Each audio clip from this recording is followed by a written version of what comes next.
Hello friends, আসসালামু আলাইকুম। Labib agro farm থেকে আমি অনেক আপনাদেরকে স্বাগত জানাচ্ছি। বন্ধুরা, বেশিরভাগ ক্ষেত্রে আমি স্ট্রবেরির ভিডিও দিই। আজকে একটু ব্যতিক্রমী, বস্তায় কিভাবে আদা চাষ করতে হয় সে সম্পর্কে আমি আজকে এই ভিডিওতে আপনাদেরকে দেখাবো বিস্তারিত।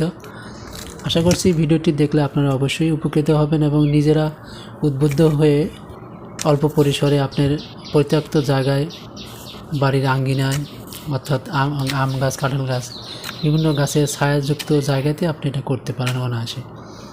যারা শহরে থাকেন তারা আপনার ছাদেও করতে পারেন, বস্তায় 10 বস্তা 5 বস্তা যে যা পারেন। খুবই সহজ একটি পদ্ধতি এবং খরচও কম, খরচ খুব একটা বেশি হয় না। তো আমার সর্বসাকুল্যে সব কিছু কিনে আমি করেছি, অর্থাৎ মাটি, ছাই, সার, ফাঁস, যত রকম আছে এলিমেন্ট, বস্তা সব কিছু করার পরেও আমার 50 টাকা বস্তা প্রতি খরচ হয়েছে। যাদের মাটি কিনতে হয় না তাদের খরচটা কম পড়ে। আমি মাটিও কিনেছি, 1000 টাকা ট্রলি, এই ছোটো ট্রলি আর কি। তো যাই হোক, আমি মোটামুটি 1 ট্রলি মাটি দিয়ে আর হাফ ট্রলি ছাই, তার সাথে সারটা দিয়ে আমি 100 বস্তা ভরেছি আর কি। 100 বস্তাতে আদা লাগিয়েছি। তো গত বছর করেছিলাম, আমি বেশ ভালোই ফলন পেয়েছিলাম। তো গত বছরে আসলে ওই জাতটা আমার খুব একটা ভালো ছিল না। আমি বাজার থেকে কিনেছিলাম সৈয়দপুরের আদা, খুব একটা মানে ফলনশীল না, ওটা লোকাল দেশীয় আদা আর কি। তবে বস্তায় চাষের জন্য খুবই পারফেক্ট একটি জাত, যেটা আমাদের বাংলাদেশ কৃষি গবেষণা ইনস্টিটিউট উদ্ভাবন করেছে। আমি এই প্রতিষ্ঠানে জব করি। অর্থাৎ বাড়ি টু আদা এটা খুবই ভালো, উন্নত মানের একটি জাত। এটা যদি আপনি বস্তায় করতে পারেন তাহলে আপনি অনায়াসে 1 থেকে 1.5 কেজি, কোনো ক্ষেত্রে 2 কেজি পর্যন্ত ফলন হয় যদি আপনার ম্যানেজমেন্ট ভালো থাকে। তো 1 কেজি প্লাস, 1 কেজির উপর তো অবশ্যই পাবেন, 1.5 কেজিও পাবেন যদি আপনি ভালোভাবে করতে পারেন। আর আদার কিন্তু বর্তমানে বাজার মূল্য অনেক হাই, কারণ আপনারা জানেন এই বছর আদার প্রচুর দাম গেছে এবং আর 200 টাকা কেজির নিচে কিন্তু আসছেই না এখন আদার পুরো সিজন। তারপরেও দাম কিন্তু 200 টাকা কেজি। আর সিজন যত চলে যাবে ধীরে ধীরে কিন্তু আদার দাম আরও বাড়তে থাকবে। তো এই বছরে বাড়ি টু আদা আমি সংগ্রহ করেছি, আমি লাগিয়েছি। সামনের বছর ইনশাল্লাহ আমার আদা হলে এই আদাগুলো বীজ হিসেবে রেখে আমি আপনাদেরকে দিতে পারবো। তো আমি যেসব জিনিস ব্যবহার করেছি এই মাটিতে সেগুলো আমি দেখানোর চেষ্টা করছি। মূল সারগুলো তো দেবেনই, টিএসপি, এমওপি, জিপসাম, বোরন, দস্তা, জিঙ্ক, এগুলো যত রকম আছে সব রকমের সারই দিবেন। আমি 100 বস্তার জন্য মোটামুটি 10 কেজি সারের একটা মিশ্রণ তৈরি করেছি। সবগুলো মিলিয়ে প্রতি বস্তায় 100 গ্রাম, 80 থেকে 100 গ্রাম করে সার পড়ে আর কি। তো পুরো মাটির সাথে আমি আগে মিশিয়ে নিয়েছি বস্তায় সার দিনে। অর্থাৎ 1 ট্রলি মাটি আর হাফ ট্রলির মতো ছাই, হাফ ট্রলির একটু কম হবে। ছাই মানে অল্প দিলেও হবে, খুব একটা বেশি লাগে না। ছাই দেওয়ার কারণ যে মাটিটা একটু আলগা থাকে, পানি দিলে সেগুলো পানি নিচে চলে যায়, বের হয়ে যায় অনায়াসে, সেক্ষেত্রে আপনার সুবিধা হয় আর কি। এই জন্য আপনারা ছাই ব্যবহার করতে পারেন। 100 বস্তার জন্য আপনি 5 বস্তা ছাই দিলে যথেষ্ট। তো বড় বস্তার 5 বস্তা ছাই দিতে পারেন। আর গোবর সার দিবেন, হাফ টলে গোবর সার দিবেন, গোবর সারটা বেশি লাগে। সব মিলিয়ে যখন এই মিশ্রণগুলো দিয়ে তারপরে মাটি উলট পালট করে আস্তে আস্তে নাড়াচাড়া করতে থাকবেন। তারপরে পানি দিয়ে 15-20 দিন ফেলে রাখবেন, মাটি স্তূপ করে রেখে দিবেন।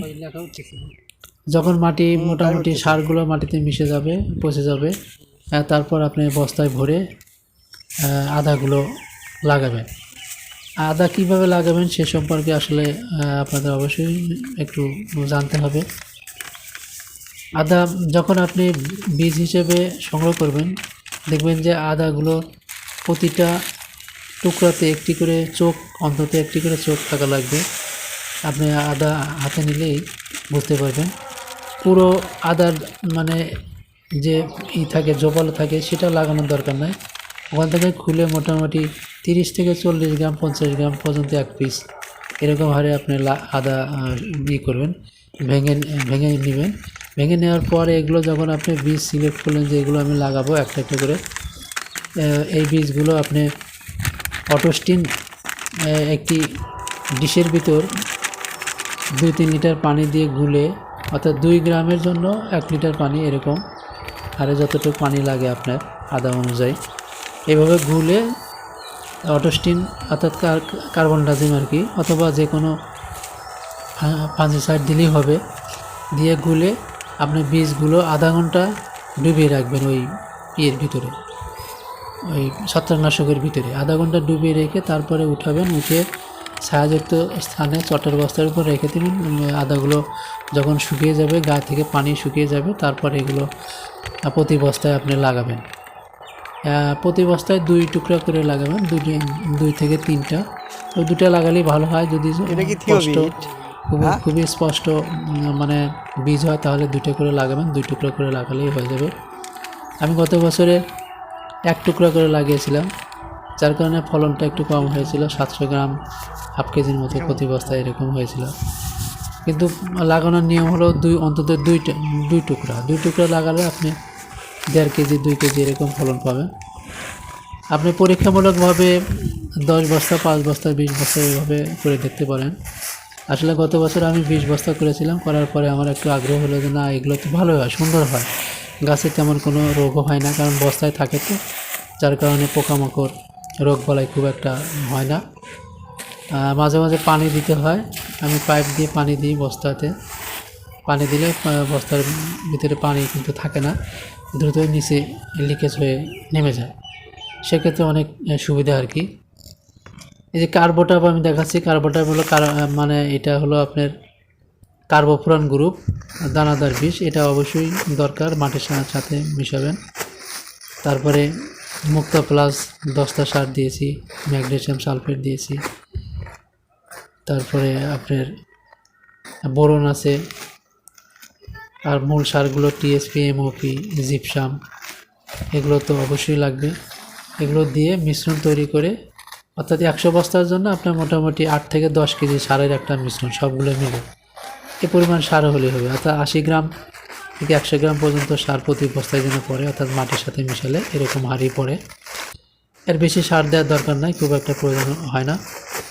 তারপরে যেদিন লাগাবো সেদিন আমি ভার্মি কম্পোস্ট দেবো, প্রতি বস্তায় হাফ কেজি করে ভার্মি কম্পোস্ট, অর্থাৎ কেঁচো সার বলে যেটা, এগুলো কিনতে পাওয়া যায়, অনলাইনে কিনতে পাওয়া যায়।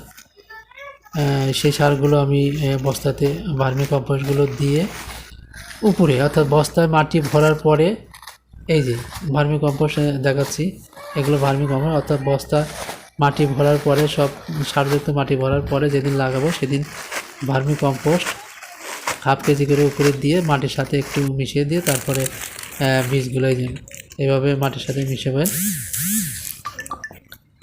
মিশে তারপরে বীজগুলো এই যে 2 টুকরো করে বীজ এইভাবে দিচ্ছি আর কি, দিয়ে মাটি দিয়ে ঢেকে দিবেন। তারপরে পানি দিবেন, পানি দিলে আদা বাড়াতে একটু সময় লাগে, হয়তো 15-20 দিন লাগবে। আমি 5 তারিখে এটা লাগিয়েছি, এপ্রিল মাসের 5 তারিখে। এটা বলে রাখি যে কোন সময়টা সবচেয়ে উপযোগী এবং কোন সময় লাগালে সবচেয়ে ফলন ভালো হয়। বৈশাখ মাসের প্রথম থেকে শুরু করে আপনি শেষ পর্যন্ত লাগাতে পারেন, এটা অপটিমাম টাইম। অর্থাৎ এপ্রিলের প্রথম থেকে দ্বিতীয় সপ্তাহ, এটা হলো বেস্ট টাইম। তারপরে আপনি লাগাতে পারেন মে মাস পর্যন্ত লাগাতে পারেন, এটা একটু নাবি হবে আর কি, কিন্তু লাগাতে পারবেন।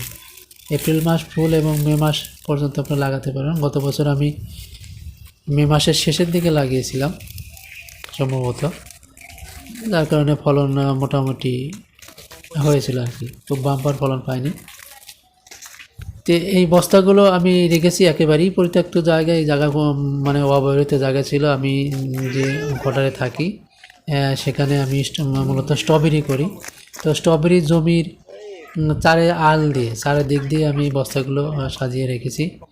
একটি আম গাছ আছে, আম গাছের নিচে আমি স্ট্রবেরির মাদার প্লান্টের বেড করেছি।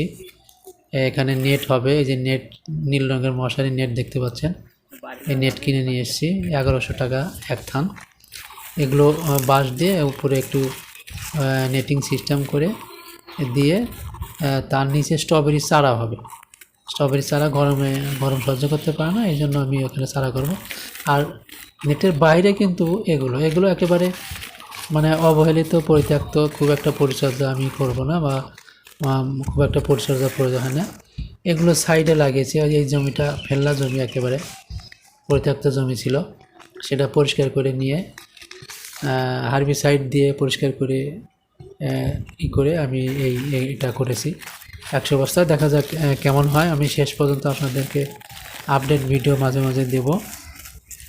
আর আপনারা যারা করতে চান তারা এখনই এটা প্ল্যান করুন। আপনি মাটি সংগ্রহ করে মাটির সাথে গোবর সার এগুলো মিশিয়ে তারপরে 15-20 দিন পরে আপনি বস্তাগুলোতে আদার বীজ সংগ্রহ করে লাগিয়ে দিন। বিভিন্ন জায়গায় আপনি খোঁজ করলে বাড়িয়াদের 2 এর বীজ পাবেন, অনলাইনে এটা পাওয়া যায়। যারা পুরনো চাষি রয়েছে তারা মানে অনেক শহ কেজি তারা উৎপাদন করেছে এবং তারা বিক্রি করে অনলাইনে। এটা 250 টাকা কেজি তারা বিক্রি করছে। এটা নির্ভরযোগ্য কোনো মানুষের কাছ থেকে এই বীজগুলো সংগ্রহ করতে পারেন। আপনি প্রথম পর্যায়ে আপনি অল্প করে এটা দেখতে পারেন আর কি। তো আশা করছি আপনারা এই নিয়মকানুনগুলো মেনে যদি সুন্দরভাবে করতে পারেন তাহলে অবশ্যই ভালো ফলন পাবেন, এতে কোনো সন্দেহ নেই। কারণ যেহেতু আমি গত বছর করেছি, আমি নিজে যেটা করি হাতে কলমে করে তারপরে আপনাদেরকে আমি উদ্বুদ্ধ করি, আপনাদের সামনে উপস্থাপন করি, ভিডিওটি দেখাই। বন্ধুরা, আজকে আর কথা না বাড়িয়ে এখানেই শেষ করব। অবশ্যই আমার চ্যানেলটি সাবস্ক্রাইব করবেন এবং লাইক, কমেন্ট, শেয়ার করে আমার চ্যানেলটির সাথে থাকবেন। সে পর্যন্ত ভালো থাকবেন। আল্লাহ।